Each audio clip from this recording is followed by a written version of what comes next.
तो शहर के नंदी नाले एक बार फिर चलने लगे हैं। 2 दिनों से लगातार ये बरसात, रिमझिम बरसात, कभी हल्की तो कभी तेज़। उदयपुर ज़िलों की नगरी में आप सभी का स्वागत है। उदयपुर की ज़िलों की नगरी के नाले एक बार फिर शुरू हो चुके हैं और आपको मैं दिखा रहा हूँ फतेह सागर से आने वाला पानी और स्वरूप सागर झील से आने वाला पानी, लेक पिछोला झील से आने वाला पानी। एक बार पुनः आप देखें कि नदी नाले फिर रपट चढ़ने लगी। हालांकि रपट रुकी तो नहीं थी, लेकिन फिर भी चलने लगी। 2-2 इंच एक तरफ फतेह सागर के गेट खोल दिए गए हैं और वहीं आप देखिए कि सामने से ओवरफ्लो होकर आता स्वरूप सागर बांध का पानी, दोनों ही आकर्षण का केंद्र बन चुके हैं।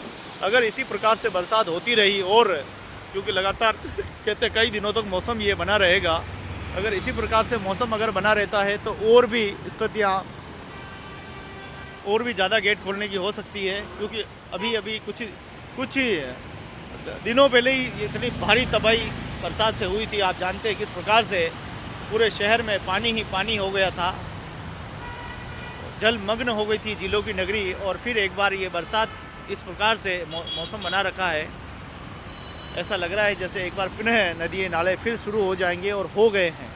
अभी तो लगभग ये 3 इंच की यहाँ पर मोटी चादर चल रही, 3 से 4 इंच की मोटी चादर चल रही है।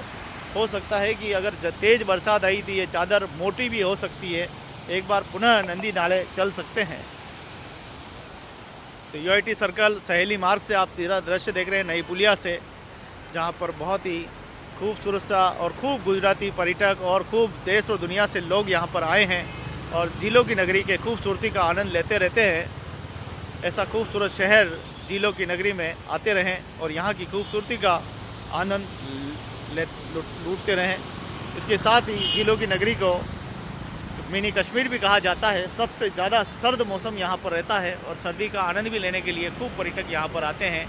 इसीलिए तो उदयपुर का विश्व पटल पे अपनी एक अनोखी पहचान है। तो नदी नाले देखिए चलने लगे हैं। पहले यहाँ कई समय से यहाँ मलबा जम जाता था, भराव लोग डालते थे, कचरा थैलियाँ, लेकिन अभी नदियाँ बिल्कुल स्वच्छ और पवित्र हो चुकी है। और वो इसलिए मैं कह रहा हूँ क्योंकि इसका नदी का पानी उद्गम स्थल कह सकते हैं, यहाँ गंगा नदी से सीधा पानी जाके मिलता है। ये हमारे लिए नगरवासियों के लिए बहुत बड़ी बात है।